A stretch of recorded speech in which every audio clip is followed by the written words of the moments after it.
Welcome to the system IAS. हम लोग AEDO+72 BPSC का प्रिपरेशन कर रहे हैं MCQ के थ्रू।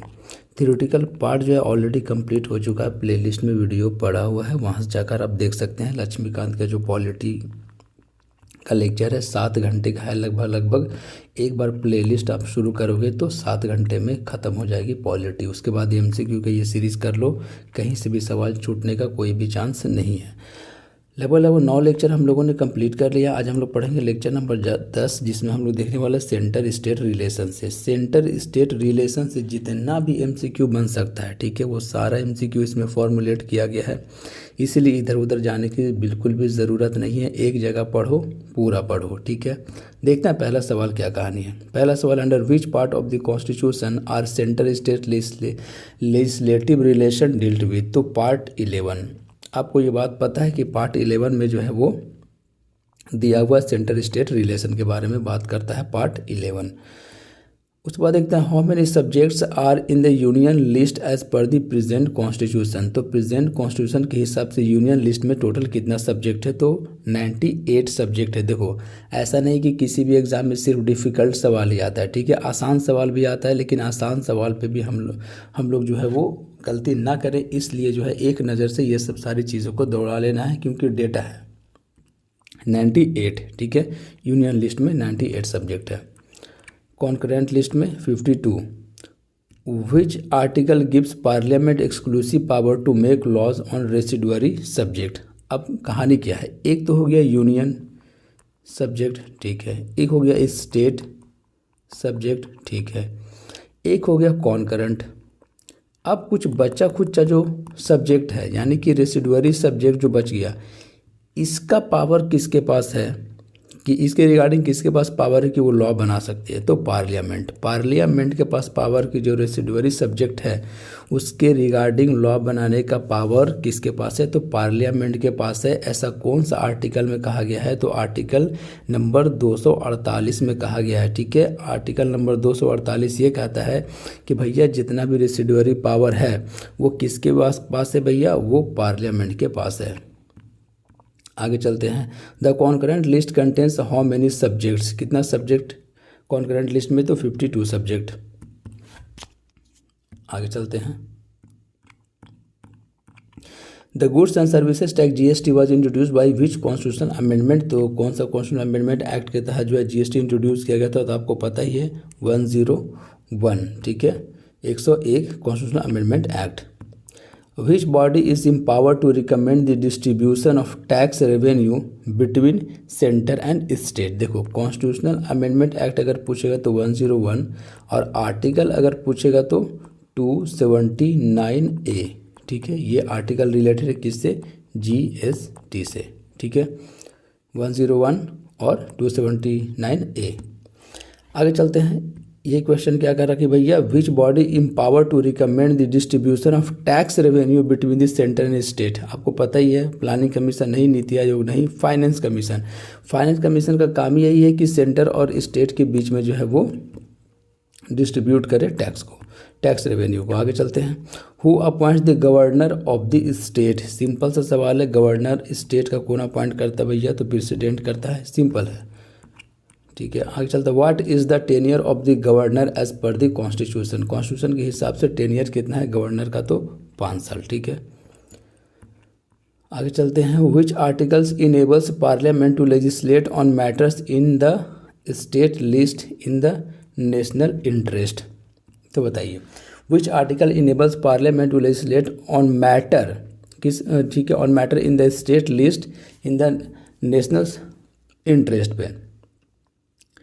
तो कौन सा आर्टिकल के अंडर जो है वो पार्लियामेंट के पास पावर है कि स्टेट का जो मैटर है, स्टेट लिस्ट जो है उस पर लॉ बना सकती है, तो कौन सा आर्टिकल नंबर 249। आर्टिकल नंबर 249 के अंडर जो है वो पार्लियामेंट को पावर दी गई है कि भैया स्टेट सब्जेक्ट जो है उस पर आप लॉ बना सकते हैं, 249 याद रखना। क्वेश्चन नंबर 10 देखते हैं, parliament can legislate on the state subject during किस टाइम में, प्रेसिडेंट रूल के टाइम में। बिल्कुल सही बात है, प्रेसिडेंट रूल के टाइम में, इमरजेंसी के टाइम में भी, व्हेन स्टेट रिक्वेस्ट, तीनों सही है, all of the above is correct. The residuary powers of taxation reside with, ठीक है, the residuary power of taxation reside with president, residuary power of taxation reside with the president parliament के अंदर, ठीक है। आगे चलते हैं। Which amendment allowed both centre and state to legislate on GST, तो 101, सिंपल सवाल है ये। Which article provides for an inter state council, तो इंटर स्टेट काउंसिल के लिए कौन सा आर्टिकल है? Article number 355, article number 263, article number 280 या आर्टिकल नंबर 312, कौन सा आर्टिकल है? कौन सा आर्टिकल है? आर्टिकल नंबर 355 है? नहीं, 263, आर्टिकल नंबर 263 है इंटर स्टेट काउंसिल के लिए। 263, why is all India services like IAS IPS controversial in federalism, क्यों कॉन्ट्रोवर्शियल है? प्रमोट स्टेट ऑटोनॉमी, बिल्कुल सही बात है। रेस्ट्रिक्ट सेंटर इंटरफेरेंस, ये गलत बात है। वायलेट स्टेट ऑटोनॉमी, ये promotes state autonomy, promote state autonomy, ये तो गलत है। रेस्ट्रिक्ट सेंटर इंटरफेरेंस, ये भी गलत है। वायलेट स्टेट ऑटोनॉमी, ये सही है, ठीक है। स्टेट ऑटोनॉमी को वायलेट करता है, इसलिए कंट्रोवर्शियल है। फेडरलिज्म में जो है स्टेट को, स्टेट का जो पावर है, स्टेट का जो ऑटोनॉमी है, उसको क्या करता है? वायलेट करता है। तो C is the right answer, ठीक है, violate state autonomy. Article concerning president rule is, president rule कौन सा आर्टिकल के अंडर लगाया जाता है? तो आर्टिकल नंबर 356, 352, 360, 365, तो 356 नंबर आर्टिकल है। आगे चलते हैं।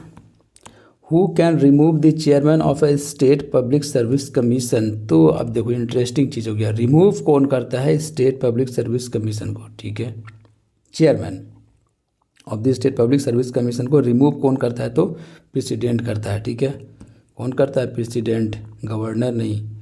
द जोनल काउंसिल आर, क्या है जोनल काउंसिल? क्या है? कॉन्स्टिट्यूशनल बॉडी है? नहीं। एक्स्ट्रा कॉन्स्टिट्यूशनल है? बिल्कुल। या स्टैट्यूटरी है या जुडिशियल है? क्या है बताइए? कॉन्स्टिट्यूशनल है, एक्स्ट्रा कॉन्स्टिट्यूशनल है, स्टैट्यूटरी है या जुडिशियल है? तो स्टैट्यूटरी बॉडी है, ठीक है, zonal council. Which list is given double enumeration in the Indian constitution. अभी डबल एन्यूमरेशन का मतलब क्या हुआ कि एक ही सब्जेक्ट को दो दो बार लिस्ट किया गया है। जैसे डिफेंस, एक जगह डिफेंस लिख दिया, दूसरी जगह लिख रहा आर्मी, ठीक है, नेवी, तो चीज़ें रिलेटेड एक दूसरे से, लेकिन दो बार एंट्री किया हुआ है इसका, तो इसको कहते हैं डबल एन्यूमरेशन। ये दोनों मिलेगा आपको, यूनियन लिस्ट में भी मिल जाएगा और स्टेट लिस्ट में भी मिल जाएगा, ठीक है। तो both union and state is the correct answer, ठीक है, C is the right answer. Article number 256 deals with obligation of state and union finance commission president rule. 256 किसके लिए है? प्रेसिडेंट रूल के लिए है। अब देखो कहानी क्या है, अब यहाँ पे देखो मिस्टेक हो गया। आर्टिकल नंबर 256 है ना कि 356, अब आप भी मिस्टेक कर सकते हो। आर्टिकल नंबर एक 356 की कहानी है, एक आर्टिकल नंबर 256 है, तो देखो कैसे मिस्टेक हो जाएगा। इसीलिए MCQ सॉल्व करना बहुत ज़रूरी है। 256 पूछा है ना कि 356, 356 है प्रेसिडेंट रूल के लिए, लेकिन 256 article number obligation of state and union है, ठीक है। तो आर्टिकल नंबर 256 पूछ रहा है ना कि 356, इसलिए आप भी मिस्टेक कर सकते हो, इसलिए ध्यान से। विच committee recommended the establishment of permanent inter state council. Sarkaria commission या पंची कमीशन या राजा मन्नार कमेटी या फर्स्ट ARC। तो सरकारिया कमीशन ने कहा था कि परमानेंट इंटर स्टेट काउंसिल जो है वो बना दिया जाए। During financial emergency the centre can suspend all legislation, reduce salaries of financial emergency, ध्यान से, ठीक है, financial emergency, suspend all legislations, reduce salaries of person serving under state. ये तो सही हो सकता है, सही है भी ये। आगे पढ़ते हैं पर क्या ऑप्शन है? डिसॉल्व स्टेट असेंबलीज, नहीं। रीडिफाइन बाउंड्रीज, ये कहाँ से आ गया? सस्पेंड ऑल लेजिस्लेशन, ये भी गलत है, तो बी राइट आंसर है, ठीक है। रिड्यूस कर सकता है सैलरी को जो भी पर्सन स्टेट के अंडर में काम कर रहा है, तो फाइनेंशियल इमरजेंसी से रिलेटेड सवाल है ये। The president may legislate for union territory by, the president may legislate for union territory by notification, regulation, order या नन, क्या कहानी है?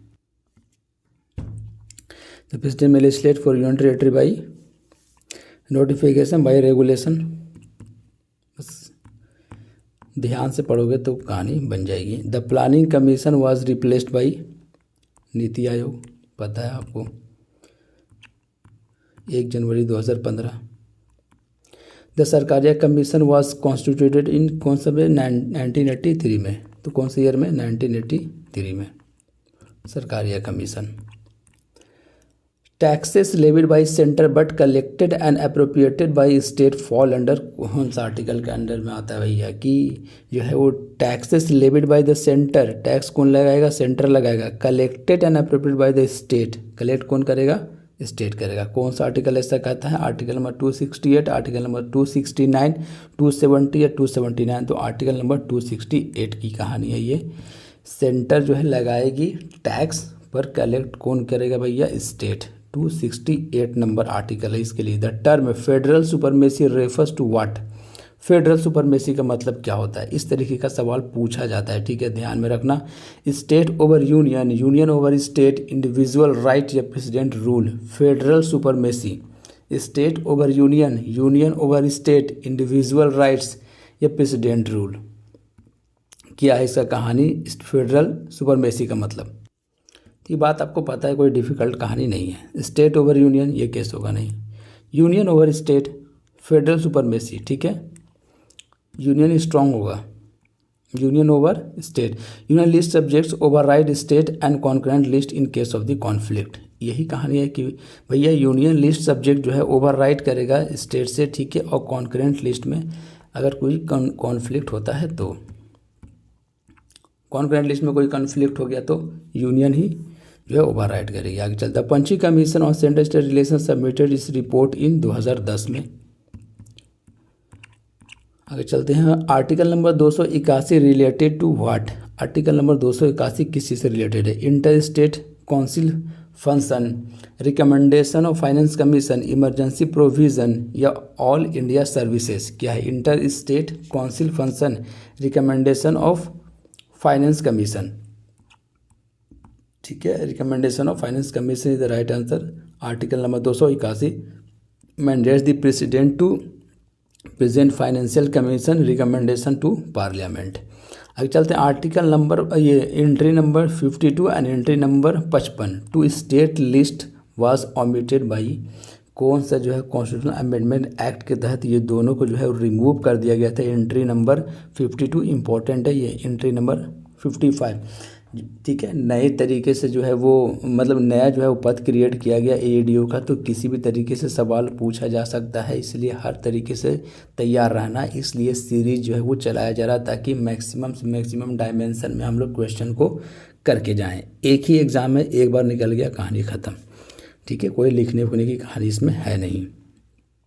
तो 101 अमेंडमेंट एक्ट के तहत जो है ये दोनों एंट्री को जो है वो रिमूव कर दिया गया था, ओमिटेड कर दिया गया था। आगे चलते हैं। The intent of creating the all India services was, क्या इंटेंशन है भैया, curtail centre role, maintain uniformity of administration, grant autonomy to state, restrict judicial review. ये सही है, मेंटेन यूनिफॉर्मिटी ऑफ एडमिनिस्ट्रेशन। आगे चलते हैं।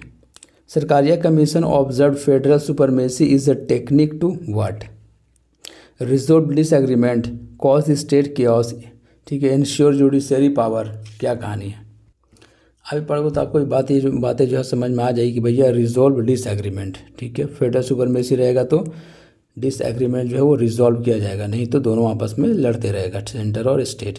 The 80th amendment to the constitution effected क्या, direct election to Rajya Sabha, alternative scheme of devolution, alternative scheme of devolution. आगे चलते हैं। Which article deals with the GST council, देखो आर्टिकल नंबर 279A, ठीक है, और कॉन्स्टिट्यूशनल अमेंडमेंट एक्ट कौन सा था, 101, ठीक है, तो ये बात आपको याद रखनी है। तो कौन सा ऑप्शन हो गया, ऑप्शन नंबर बी है right answer, 279A, article related with GST. The Anandpur Sahib resolution demanded what, strong centre control, real federalism with residual power to state, abolition of Rajya Sabha, none of the above, ठीक है, strong central control, real federalism with residual power to state, ये बोला था कि भैया real federalism लाइए आप, जो रेसिडुअल पावर है वो स्टेट को दे दीजिए, ठीक है। The Anandpur Sahib resolution called for maximum autonomy and residual power for state, ठीक है। इस तरीके के सवाल के लिए भी आपको तैयार रहना है। यूनिक चीज़ है कि नहीं, कि भैया जो रेसिडुअल पावर है वो किसको दे दो, स्टेट को दे दो, ठीक है, यानी कि मैक्सिमम ऑटोनॉमी दो आप स्टेट को। The term consolidated fund is mention under which article, article में 280, 281, 283 या 266, तो 266 आपको पता ही है, कंसोलिडेटेड फंड्स के बारे में बात करता है। 266 which article allows parliament to legislate to implement international agreement, तो इंटरनेशनल एग्रीमेंट के लिए कौन सा आर्टिकल है, आर्टिकल नंबर 252, 253, 251, 254, ठीक है। बहुत ही क्लोज है कहानी, इसलिए ध्यान से। आर्टिकल नंबर कौन सा है, आर्टिकल नंबर 253, ठीक है। तो article number 253 empowers parliament to enact law necessary to implement international treaties, ठीक है। Article number 253 which is not a type of the grant given to state in India, statutory grant, discretionary grant, royalty grant का तो कहानी नहीं है। Royalty grant क्या होता है, ये पहली बार देख रहे हैं, तो ये सी जो है वो गलत बात है, ये नहीं होगा answer. The national development council was recommended by which body for renaming and restructuring, ठीक है। क्या, the national development council was recommended by which body for renaming and restructuring, Rajamannar committee, Punchhi committee, Sarkaria commission, first ARC। तो answer इसका क्या होगा, Sarkaria commission, वही हम लोग देख रहे हैं अभी। देखो अब हर तरीके का सवाल जो इसमें इंक्लूड किया गया है, तो ठीक है, तो आसान सवाल भी मिलेगा आपको, डिफिकल्ट सवाल भी मिलेगा, ठीक है, मीडियम लेवल का भी सवाल भी मिलेगा। मैक्सिमम से मैक्सिमम सवाल को हम लोग को करके जाना है, ठीक है, ताकि किसी भी तरीके का वहाँ पर सवाल अगर इनकाउंटर हो जाए, 1 डे एग्ज़ाम है, ठीक है, तो ऐसा ना हो कि इस फील्ड में हमने देखा ही नहीं, इसको एक नज़र से पास करते चले जाओ, ठीक है, याद हो जाएगा। ऑटोमेटिक एग्जाम से पहले रिवीजन कर लेना है, PDF शेयर कर देंगे टेलीग्राम चैनल पे। विच list has 59 subject currently, union list, state list में, ठीक है, बाकी का लिस्ट तो हम लोगों ने देख लिया है। President rule can be imposed if a state fails to comply with, क्या, आर्टिकल नंबर प्रेसिडेंट रूल के बारे में, ठीक है, 355, 360, 365, 250। तो प्रेसिडेंट रूल लगेगा can be imposed if state fails to comply with, कौन सा, article number 255, article number 360, article number 365, article number 250, तो article number 365। Article number 365 allows the president to act if a state fails to comply with the direction from the union, जो भी union की तरफ से direction मिला है, अगर state उसको फॉलो नहीं कर रहा है तो वहाँ पे प्रेसिडेंट रूल लगा दिया जाएगा अंडर आर्टिकल नंबर 365, ठीक है, याद रखना है। 365 सेंटर की तरफ से कोई भी डायरेक्शन मिले तो स्टेट को फॉलो करना है। The Raja Mannar committee was set up by which government, Uttar Pradesh, Tamil Nadu government. Which article relates to the power of the center to deploy armed forces in the state, ठीक है, आर्टिकल नंबर 279A रिपील्ड, ये 257A repealed is the right answer.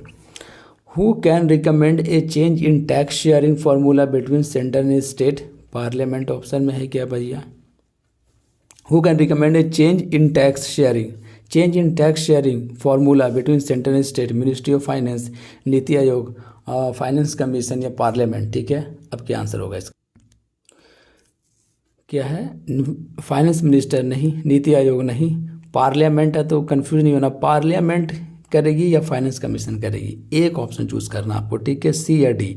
Who can recommend A change in tax sharing, tax sharing में change कौन ला सकता है, tax sharing formula में between the centre and the state, between the centre and state के बारे में बात, parliament नहीं मारना है, ठीक है, finance commission is the right answer.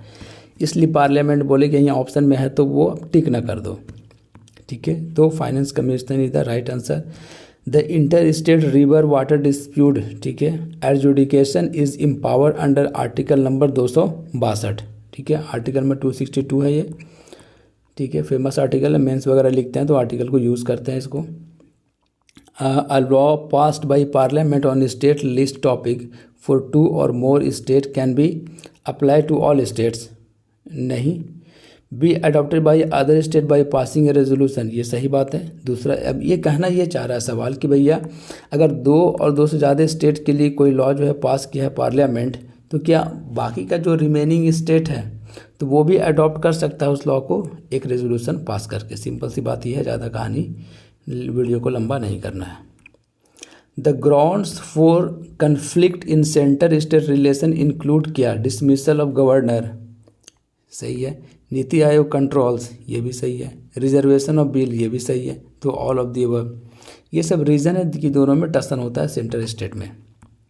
Article number 254 deals with what, disqualification of MPs, inconsistency of central and state laws में इनकंसिस्टेंसी हो जाता है, मतलब दोनों में मतभेद हो जाता है, तभी कहानी 254 वाला 254 ये कहता है फिर इसको रिजॉल्व करो मैटर को,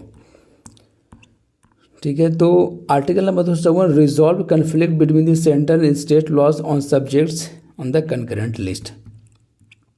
The phrase unity in diversity in relation to Indian federalism was emphasized by कौन सा भाई, unity in diversity, Rajamannar committee, Sarkaria commission. The president can modify revenue distribution between central and state during president rule national emergency, ठीक है। President can modify revenue distribution, एक minute, president can modify revenue distribution, ठीक है, between central state during कब, president rule के time में, national emergency के time में, या फाइनेंशियल इमरजेंसी के टाइम में, या जीएसटी रिफॉर्म में, बताइए। लास्ट सवाल है ये, आंसर का क्या होगा, प्रेसिडेंट रूल नहीं, नेशनल इमरजेंसी के टाइम में, ठीक है। B is the right answer.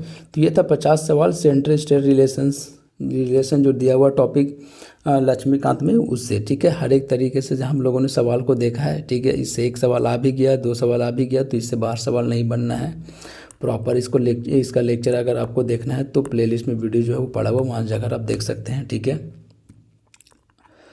और मिलते हैं हम लोग नेक्स्ट लेक्चर में। Best of luck for exam. Channel को आप सब्सक्राइब कीजिए और बेल आइकन को प्रेस कर लीजिए, जैसे न्यू वीडियो आएगा आपको नोटिफिकेशन मिल जाएगा, ठीक है।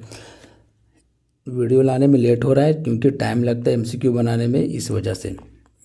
एक और वीडियो आएगा नेशनल इमरजेंसी से रिलेटेड, नेशनल इमरजेंसी का जो प्रोविज़न है, यानी कि इमरजेंसी प्रोविज़न से रिलेटेड जितना भी एमसीक्यू बन सकता है, लगभग 50-60 एमसीक्यू, वो सारे एमसीक्यू हम लोग करेंगे। नेशनल इमरजेंसी से सवाल नहीं छूटेगा, ठीक है। जो भी वीडियो को आप देख रहे हैं पूरा देखिए, तब जो है बातें जो समझ में आएगी, और आधा अधूरा देखने से कोई काम नहीं चलने वाला है, ठीक है। तो मिलता है नेक्स्ट लेक्चर में। Best of luck for exam. Channel को आप जरूर से ज़रूर सब्सक्राइब कर लें। देखो AEDO का जो एग्ज़ाम होने वाला है ना, वो 1 डे एग्ज़ाम है, तो इसमें MCQ जितना आप सॉल्व करके जाओगे उतना ज़्यादा बेटर है। कोई जितना भी नोट्स आपको लिखवा ले, कोई ज़रूरी थोड़ी नहीं नोट्स में से आ जाएगा सवाल, ठीक है। लेकिन किसी बुक से अगर आप पढ़ोगे, बुक्स का सारा MCQ बना ली, कितना सवाल बन सकता है, तो क्वेश्चन फॉर्मुलेट भी किया जाता है तो किससे, बुक से ही, ठीक है। नोट्स भी आपको पढ़ना ही है क्योंकि दिमाग में कैटेगराइज करके रखता है नोट्स, जहाँ से भी आप पढ़ रहे हो, ठीक है। नोट्स सब बना के रखो। अगर लक्ष्मीकांत आपको प्रॉपर पढ़ना है तो माइंड मैप के थ्रू डील किया गया, प्लेलिस्ट में पूरा वीडियो पड़ा हुआ है, ठीक है। और PDF उसका चाहिए तो PDF टेलीग्राम चैनल पे पड़ा हुआ है, कंबाइन करके पड़ा हुआ है। एक बार आप डाउनलोड कर लो, कहानी ख़त्म। प्रिंट आउट करवा के रख लो, लेक्चर देखते चले जाओ, रिवाइज़ कर लो, नोट से रिवाइज़ कर लिए, MCQ यहाँ से बना लिया, ठीक है, काम ख़त्म।